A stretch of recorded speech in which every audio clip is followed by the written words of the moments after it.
नमस्कार दोस्तों, be active ज्ञान यूट्यूब चैनल में आपका दिल से स्वागत है।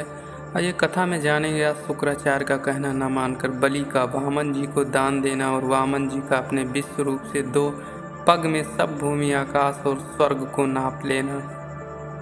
श्री सुखदेव जी कहते हैं, हे राजन परीक्षित, जब इस प्रकार से दैत्य गुरु शुक्राचार्य ने बलि से कहा तब वे कुछ क्षण के लिए मौन होकर सोचने लगे, किंतु शीघ्र ही उन्होंने पुनः अपने कुल गुरु शुक्र जी से कहा, हे आचार्य, आपका यह कहना सत्य है कि गृहस्थ को अपने पहुँच विचार कर ही दान आदि शुभ कर्मों को करना चाहिए। अपने को मिटाकर दान करना मूर्खता है, किंतु मैं परम सत्यवादी प्रहलाद के पुत्र विरोचन का पुत्र हूँ। जब मैंने इस ब्राह्मण को एक बार इतना दान देना स्वीकार कर लिया है तब इसे अवश्य ही दूंगा।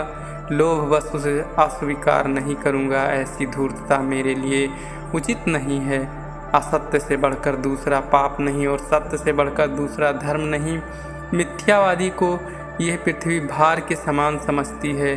चाहे मैं नरक में पड़ूं या दरिद्र हो जाऊं, चाहे मेरा इंद्रपद छूट जावे और चाहे मैं मारा ही क्यों न जाऊं, किंतु जो मैंने ब्राह्मण को वचन दे दिया है उससे तिल भर भी पीछे नहीं हटूंगा। ब्राह्मण को धोखा देना पाप है। इस लोक में धन आदि जो वस्तुएं हैं पुरुष के मरने पर यहीं पे ही रह जाती हैं। तब क्या कारण है कि उनके देने में इतना संकोच किया जाए? फिर ब्राह्मण को दान देने में तो इसका कभी ध्यान ही नहीं करना चाहिए। ऐसा काम न करना चाहिए कि जिससे ब्राह्मण असंतुष्ट होवे। प्राण देकर भी प्राणी का उपकार करना धर्म है। दधीची और शिवी आदि साधु पुरुषों ने परोपकार में अपने प्राण गंवा दिए हैं। तब 3 पग पृथ्वी के देने में मैं इतना आगा पीछा क्यों करूं? जब पृथ्वी के एक साधारण से राज्य के लिए मेरे कितने बड़े बड़े दैत्यों ने युद्धागण में अपने प्राण गंवा दिए हैं और अल्प सुख राज्य को भोगा है, तब इस लोक के तुच्छ भोग जो स्वभावतः ही काल के गाल में पड़े हुए हैं उनके लिए इतना विचार कैसा? युद्ध से निवृत्त न होकर शरीर छोड़ने वाले पुरुष तो संसार में बहुत हैं, किंतु योग पात्र आने पर उन्हें श्रद्धापूर्वक दान देने वाले बिरले ही मिलेंगे। उत्साही और करुणाशील पुरुष किसी याचक को दान देने के पहले, किसी ऐसे मनोरथों को पूर्ण करने के पहले वह अपनी दुर्गति को जान रहते हैं, अथवा वह अपनी दुर्गति को अच्छा समझते हैं और दिए हुए दान को वापस लेना अथवा कहकर पलट जाने को बुरा समझते हैं। फिर आप जैसे ब्रह्मज्ञानियों के मनोरथों को पूर्ण करने में यदि कुछ कष्ट भी हो तो उसे भी मैं अच्छा ही समझता हूँ, अतः मैं इस ब्रह्मचारी के मनोरथों को अवश्य पूर्ण करूँगा। हे मुनि, जिस भगवान का आप लोग आदरपूर्वक पूजा करते हैं और वेदों में जिनकी इतनी प्रशंसा की गई है, चाहे वे वहीं पर देने वाले विष्णु हो या और कोई हो, ये जितनी पृथ्वी चाहते हैं उतनी मैं इन्हें दूंगा। और इस पर यदि मैं मुझे बांध लेंगे तो भी मुझे स्वीकार है। मैं इन्हें न मानूंगा, क्योंकि यदि यह मेरे शत्रु हैं तो भी अब डरकर भी ये ब्राह्मण का रूप धारण कर मेरे पास आए हैं। यदि ये विष्णु हैं तो बस इस याचकता से ही इनका यश चला जाता है, क्योंकि ये तो परम शक्तिशाली हैं। भूमि के लिए मुझसे युद्ध करते या तो ये विजयी होते या मैं इसमें इनकी श्रेष्ठता थी।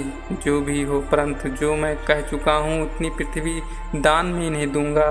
श्री सुखदेव जी कहते हैं, जब शिष्य बलि ने गुरु शुक्राचार्य के वाक्य को उचित न समझकर अपने कहे हुए वचन पर अटल रहना ही उचित समझा, तब उससे उत्तेजित होकर शुक्राचार्य ने अपने उस उत्तम हृदय वाले सत्य प्रतिज्ञ शिष्य को इस प्रकार शाप दे दिया, हे बलि, तू बड़ा मूर्ख है। अब तुझे अपनी पंडिताई का अभिमान हो गया है, तभी तो तुझमें अपनी धृष्टता आ गई है कि तू मेरी बात पर तनिक भी ध्यान नहीं देता और मेरी आज्ञाओं को नहीं मानता।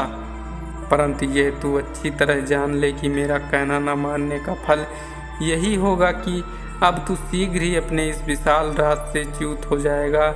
बलि ने कहा, गुरुदेव, इसकी चिंता नहीं है, किंतु मैं सत्य से तिल भर भी पीछे नहीं हटूंगा और मैंने जो कुछ इस वटु ब्रह्मचारी को कहा है वो इसे दूंगा। ऐसा कहकर बलि ने पूजन पूर्वक जल सहित संकल्प करके वामन भगवान को 3 पग पृथ्वी दान कर दी और कहा, हे ब्रह्मचारी, तुम पृथ्वी नाप लो। हे परीक्षित, बलि का ऐसा कहना था कि वामन भगवान ने अपनी योग माया द्वारा अपने शरीर का विराट रूप में परिवर्तित कर लिया उनमें बलि ने देखा कि सारा संसार विराट भगवान में व्याप्त है। उनके पैर के तलवे में पाताल और पृथ्वी में जंघाओं में पर्वतों का समूह, पैरों की जड़ों में पक्षियों का समूह, जंघाओं में वायु का समूह, भगवान के वस्त्रों में संध्या देवी, ग्रीवा में प्रजापति गण, जन्म स्थान में राक्षसों का समूह, नाभि में आकाश, कुच्चियों में सातों समुद्र, उर में नक्षत्रों का समूह, हृदयों में धर्म, स्तनों में ऋतु और सत्य,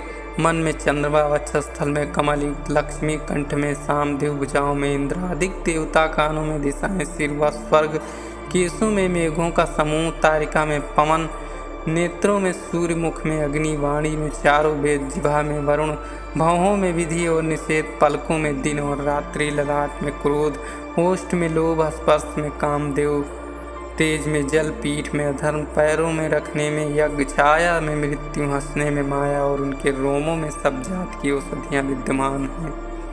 साथ ही उन्होंने बलि ने देखा कि भगवान की डांडियों में नदियाँ, नखों में सब प्रकार के पत्थरों का समूह, बुद्धि में ब्रह्मा, इंद्रियों में देवगण और ऋषियों का समूह स्थित है। इस प्रकार वीर बलि ने भगवान के अंगों में समस्त चराचर प्राणियों को देखा।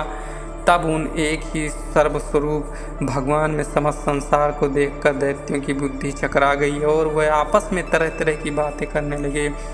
उस समय अपने हाथों में शंख, चक्र, गदा और पद्म धारण किए, स्वर्ण मंडित मुकुट और मकराकृत कुंडलों से युक्त वनमाला विभूषित भगवान का वो त्रिविक्रम रूप बड़ा ही प्रकाशित हो रहा था। तदनंतर भगवान ने अपने एक पैर से बलि की अधिकृत भूमि को, शरीर से आकाश और अपने विशाल बाहुओं से सब दिशाओं को नाप लिया तथा उन वामन भगवान ने दूसरे पैरों से स्वर्ग को नाप कर तीसरे पैर के लिए उतनी पृथ्वी बलि से मांगा। तब बलि पृथ्वी कहाँ से देता? अब तो उसके पास स्वयं रहने के लिए भी कोई स्थान नहीं रहा, क्योंकि भगवान का तीसरा भी पैर उतना ही लंबा था कि उसमें मह, जन और तप आदि लोग भी आ गए थे और उन्होंने उसके अंत में ले जाकर अपना पाँव रख दिया था।